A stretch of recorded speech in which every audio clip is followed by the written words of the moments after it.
السلام علیکم defence lovers friends, defence updates میں ترک کمپنی کی جانب سے اینٹی ریڈیشن میزائل کی تیاری پر بات کریں گے۔ اس کے علاوہ افغانستان کی تازہ ترین صورتحال، امریکہ اور ترکی میں کابل ایئرپورٹ سے متعلق بات چیت کے نتائج، رشیا اور اٹلی سمیت دیگر بین الاقوامی دفاعی خبریں بھی اس ویڈیو میں شامل ہوں گی۔ So let's start.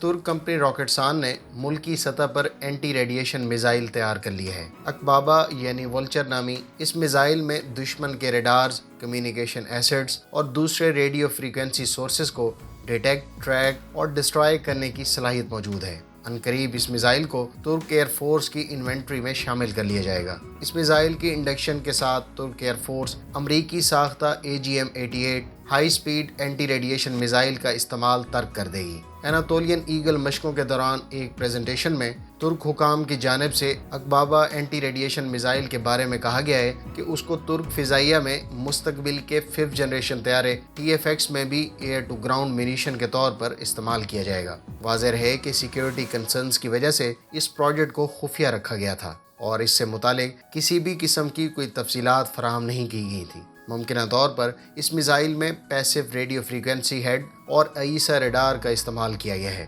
اس وقت ترک ایئر فورس میں 100 کے قریب AGM-88 امریکن میزائل موجود ہیں جن کو ابتدائی مرحلے میں ریپلیس کیا جائے گا۔ حکام کے مطابق اس ترک ساختہ اینٹی ریڈیشن میزائل کے فالو اپ آرڈرز بھی ایکسپیکٹڈ ہیں۔ خیال رہے کہ AGM-88 میزائل کی رینج 110 کلومیٹر سے زائد اور سپیڈ ماک 2+ بتائی گئی تھی۔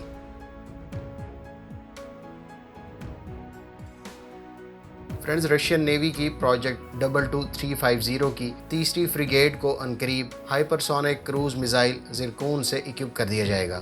یوں admiral Gorshkov frigate class Zircon hypersonic cruise missile carry کرنے والی پہلی فریگیٹ بن جائے گی۔ اس کلاس کی ٹوٹل 3 فریگیٹس اس وقت رشین نیوی کے زیر استعمال ہیں، جبکہ 6 انڈر کنسٹرکشن ہیں۔ 5000 ٹن ڈسپلیسمنٹ کے ساتھ اس پر 16 سیلز کا یونیورسل ورٹیکل لانچ سسٹم موجود ہے۔ زرکون میزائل 30 سے لے کر 40 کلومیٹر کی بلندی پر ماک 9 کی سپیڈ سے فلائی کر سکتا ہے۔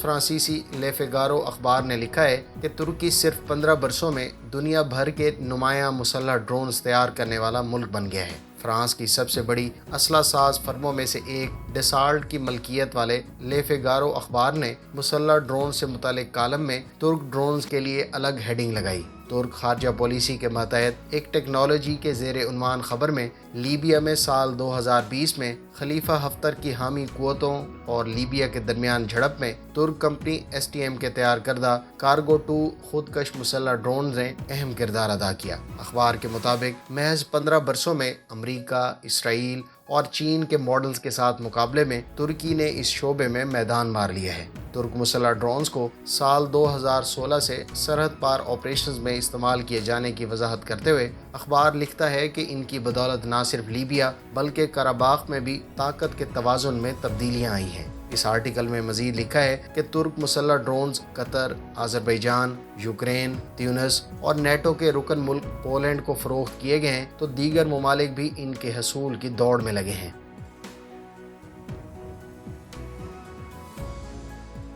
فرینڈز، اٹلی اور UK نے اپنے Esther surface to year missile کی اپ گریڈز کے لیے ایک معاہدے پر دستخط کیے۔ اس مڈ لائف اپ گریڈ پروڈکشن پروگرام کے تحت اٹلی، فرانس اور UK کے زیر استعمال 1000 سے زائد آستر میزائلز کو ریٹرو فٹ کیا جائے گا۔ اس پروجیکٹ پر کام کا آغاز 2023 میں ہوگا اور یہ 13 سال تک جاری رہے گا۔ اس پروجیکٹ کی ٹوٹل کاسٹ 1.2 بلین یورو بتائی گئی ہے۔ یاد رہے کہ آستر میزائل سیریز دراصل آستر 15 اور 30 کی French Italian vertical launch surface to air missiles family کا حصہ ہیں۔ آستر کو یورو سیم نے مینوفیکچر کیا ہے جو یورپین کنسورشیم کا حصہ ہے۔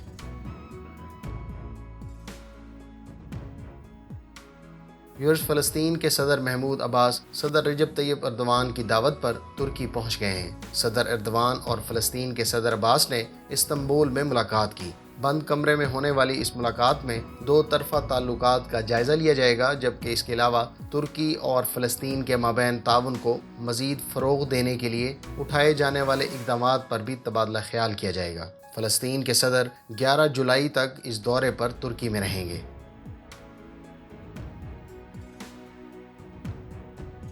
فرینڈز، افغان طالبان کے لیڈر شہاب الدین دلاور نے صدر جو بائیڈن کے گزشتہ روز کے بیان کے جواب میں کہا ہے کہ ہم چاہیں تو صرف 2 ہفتوں میں پورے افغانستان کا کنٹرول سنبھال سکتے ہیں۔ افغان صدر اشرف غنی نے طالبان لیڈرشپ سے ایک انوکھا مطالبہ کرتے ہوئے انہیں کہا ہے کہ اگر وہ افغانستان سے محبت کرتے ہیں تو وعدہ کریں کہ ڈیورنڈ لائن کو پاکستان اور افغانستان کے درمیان سرحد کے طور پر تسلیم نہیں کریں گے۔ فرینڈز، اشرف غنی کے گرد جیسے جیسے طالبان کا گھیرا تنگ ہوتا جا رہا ہے، وہ مختلف قسم کی بونگیاں مار رہے ہیں۔ اس طرح کے حرام خوروں کو ہڈی ڈالنے والے جب خود اپنا منہ چھپانے کے لیے جگہ ڈھونڈ رہے ہوں تو پھر یہ پالتو بولے ہو جاتے ہیں۔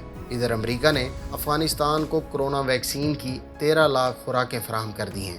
پاک فوج کے ترجمان نے کہا ہے کہ افغانستان میں بندوق فیصلہ نہیں کر سکتی، جبکہ افغان طالبان کے ترجمان سہیل شاہین نے کہا ہے کہ ہم یقین دہانی کرواتے ہیں کہ افغانستان کی سرزمین کسی کے خلاف استعمال نہیں ہونے دیں گے۔ افغان طالبان نے چین کو افغانستان کی تعمیر نو کے لیے ویلکم کرتے ہوئے کہا ہے کہ ہم اس مقصد کے لیے چائنیز دوستوں کی سیکیورٹی اور حفاظت کی یقین دہانی کرواتے ہیں۔ ادھر انڈیا طالبان سے اپنے تعلقات بہتر کرنے کے لیے مسلسل کوششوں میں ہے۔ اس نے نہ صرف ایران بلکہ افغان حکومت اور حتیٰ کہ روس سے بھی کوشش کی ہے کہ کسی طریقے سے طالبان سے ان کے روابط قائم کیے جائیں۔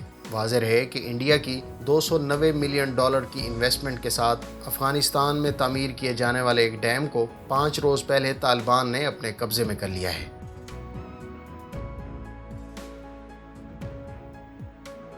ترکی کے اکنسی ڈرون کو آج سب سے زیادہ 1360 کلو گرام ایکسٹرنل پے لوڈ کے ساتھ مسلسل 13 گھنٹے اور 24 منٹ کے لیے فلائی کیا گیا۔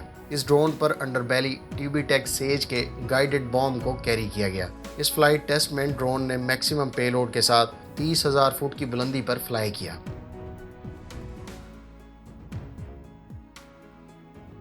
فرینڈز، ترک صدر نے کہا ہے کہ کابل کے حامد کرزائی ایئرپورٹ کی سیکیورٹی اور انتظام کے حوالے سے امریکہ کے ساتھ معاہدہ طے پا گیا ہے۔ آئندہ ماہ افغانستان سے غیر ملکی فوج کے مکمل انخلاء کے بعد ترکی کابل ایئرپورٹ کی سیکیورٹی اور اس کی مینجمنٹ کا انتظام سنبھال لے گا۔ انہوں نے کہا کہ یہ معاہدہ ترکی اور امریکہ کے درمیان بہتر تعلقات کی طرف ایک بڑی پیش رفت ہے۔ خیال کیا جا رہا ہے کہ اس معاہدے سے دونوں ملکوں کے مستقبل کے تعلقات مزید خوشگوار اور مستحکم ہو سکیں گے، جو اس سے پہلے صدر ڈونلڈ ٹرمپ کے دور میں بہت حد تک کشیدہ ہو چکے تھے۔ ترک صدر ایردوان نے کہا کہ امریکی وزیر دفاع لائیڈ آسٹن اور ترک وزیر دفاع ہلوسی اکار کے درمیان بدھ اور جمعرات کو ہونے والی بات چیت میں معاہدے کی تفصیلات کو حتمی شکل دے دی گئی ہے۔ انہوں نے کہا کہ امریکہ اور نیٹو سے بات چیت کے دوران ہم نے مشن کے دائرہ کار کا فیصلہ کیا کہ ہم کیا چیز قبول اور کیا قبول نہیں کریں گے۔ خیال رہے کہ ترکی کے اس اقدام سے قبل امریکی صدر جو بائیڈن نے جون میں برسلز میں ہونے والے نیٹو اجلاس کے موقع پر رجب طیب ایردوان سے بات چیت کی تھی۔ فرینڈز، یہ تھیں آج کی ڈیفنس اپڈیٹس۔ امید ہے ان خبروں سے آپ کی معلومات میں اضافہ ہوگا۔ اگر آپ یہ ویڈیو یہاں تک دیکھ چکے ہیں تو اس کو لائک کر دیں، چینل پر نئے ہیں تو اسے سبسکرائب کریں اور ساتھ میں موجود بیل آئیکن دبائیں تاکہ آپ کو ہر نئی آنے والی ویڈیو کا نوٹیفیکیشن مل سکے۔ ملتے ہیں نیکسٹ ویڈیو کے ساتھ۔ اپنی دعاؤں میں یاد رکھیے گا۔ اللہ حافظ۔ پاکستان زندہ باد۔